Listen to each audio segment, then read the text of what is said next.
ఈరోజు మనం మన దేశానికి చాలా దగ్గరలో ఉన్న ఒక అద్భుతమైన దేశం గురించి తెలుసుకుందాం.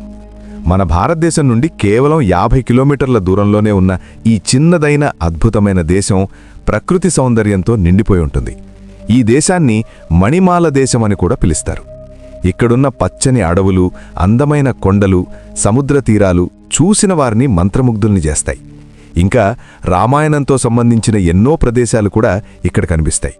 ఈ దేశంలో హ్యాండ్సమ్గా ఉన్న అబ్బాయిలను మచ్చ అని పిలుస్తారు. ఈ డైలాగ్ మన తెలుగు సినిమాలో చాలా ఫేమస్. ఇక్కడ మీరు ట్రైన్లో ప్రయాణం చేస్తూ అద్భుతమైన ప్రకృతి దృశ్యాలను ఆస్వాదించవచ్చు.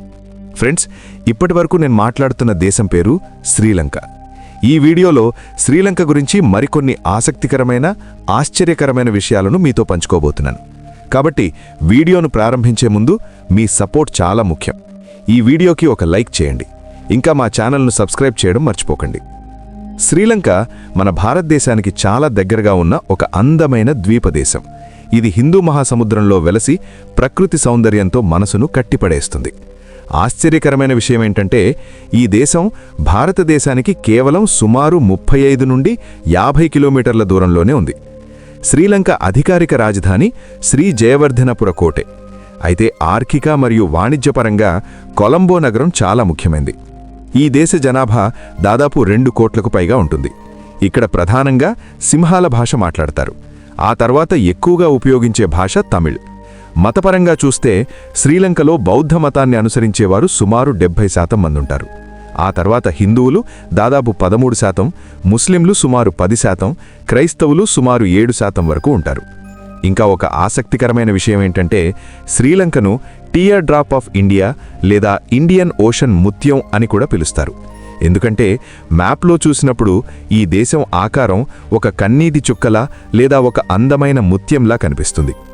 శ్రీలంక గురించి ఒక ఆసక్తికరమైన విషయం చెప్పాలంటే ఈ దేశ జాతీయ జెండా ప్రపంచంలోనే అత్యంత పురాతనమైన జెండాలో ఒకటిగా గుర్తింపొందింది. శ్రీలంక యొక్క అధికారిక పేరు democratic socialistic republic of Sri Lanka. ఈ దేశానికి శ్రీలంక అనే పేరు ఎలా వచ్చిందో మీకు తెలుసా? చాలామంది అనుకుంటారు శ్రీలంక అనే పేరు చాలా పురాతనమని, రామాయణం కాలం నుంచే ఉందని అనుకుంటారు. కానీ నిజమేంటంటే ఈ పేరు అధికారికంగా ఉపయోగంలోకి వచ్చింది మాత్రం 1970 తర్వాతే. అందుకు ముందు ఈ దేశానికి వేర్వేరు పేర్లుండేవి.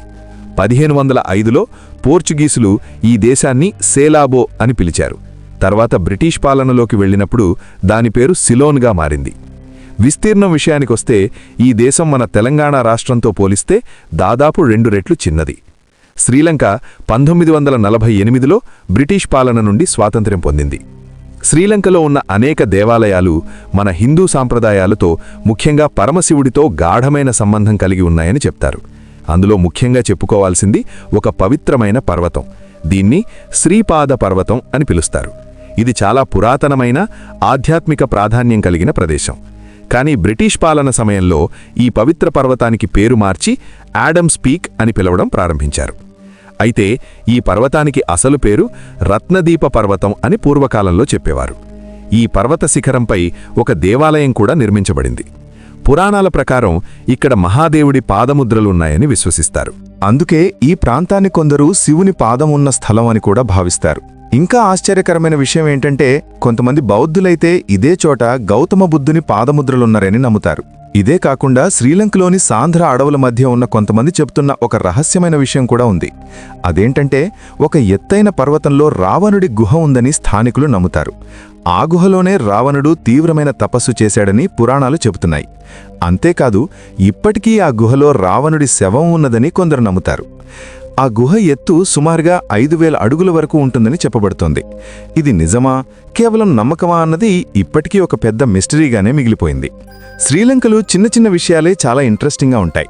ఉదాహరణకు మనం సాధారణంగా సెల్ ఫోన్ అని పిలిచే పదాన్ని అక్కడ సెల్టెల్ లేదా హ్యాండ్ ఫోన్ అని పిలుస్తారు. కాబట్టి మీరెప్పుడైనా శ్రీలంకకు వెళ్తే సెల్ ఫోన్ అన్న పదం కంటే సెల్టెల్ చెప్పడం మంచిది. అలాగే అక్కడ యువతలో ఒక ప్రత్యేకమైన స్లాంగ్ కూడా ఉంటుంది. ఎవరినైనా ఫ్రెండ్లీగా లేదా స్టైలిష్గా పిలవాలంటే మచ్చా అని అంటారు.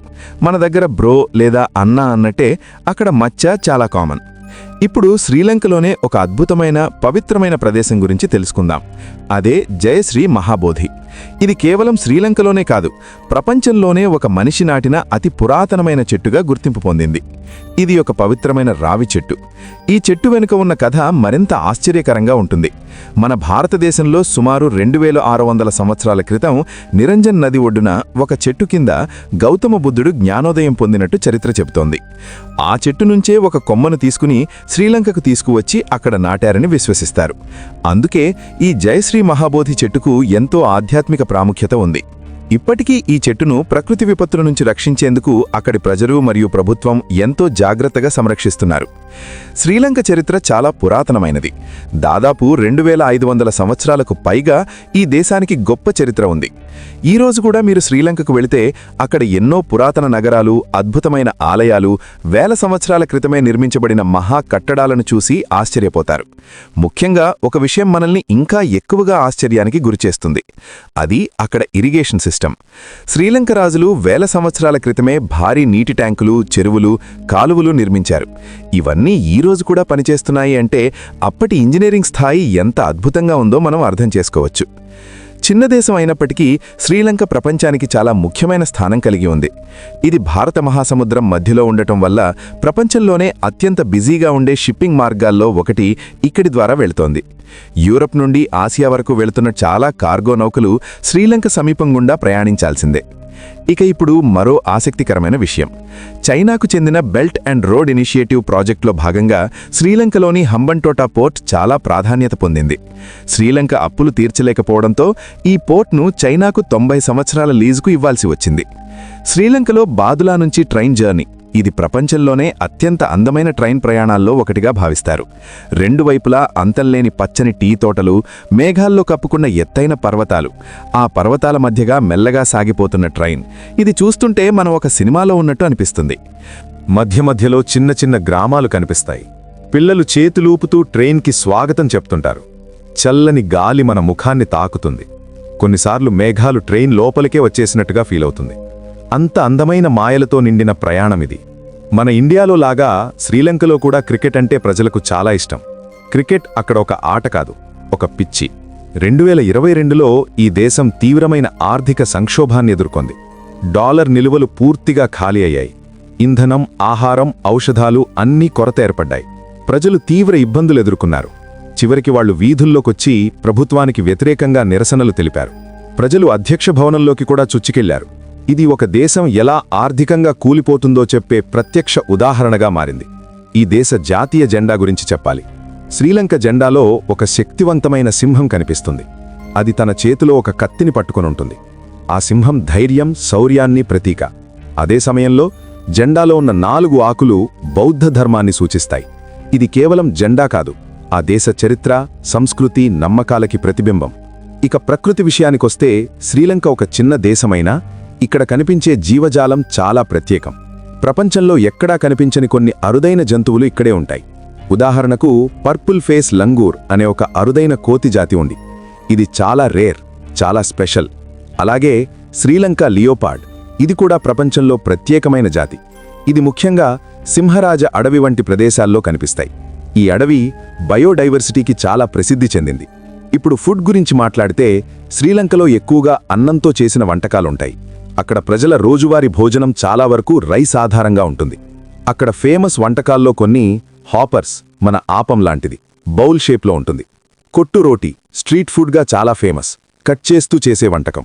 స్ట్రింగ్ హాపర్స్ మన ఇడియపం లాంటిది. లమ్ రైస్, ఇది కొంచెం డిఫరెంట్ స్టైల్లో ఉండే ప్రత్యేకమైన డిష్. ఇక కరెన్సీ విషయానికొస్తే శ్రీలంక కరెన్సీని శ్రీలంకన్ రూపీ అంటారు. మన భారతీయ రూపాయితో పోలిస్తే ఒక శ్రీలంకన్ రూపీ విలువ సుమారు 0.303 భారత రూపాయల్లో ఉంటుంది. అంటే మన డబ్బుతో పోలిస్తే అక్కడ కరెన్సీ విలువ కొంచెం తక్కువ. మొత్తానికి శ్రీలంక ఒక చిన్న దేశమైనా అందులో దాగున్న విషయాలు చాలా పెద్దవి. జెండా నుంచి జియోజాలం వరకు, ఫుడ్ నుంచి కరెన్సీ వరకు ప్రతి విషయంలో ఒక ప్రత్యేకత ఉంటుంది.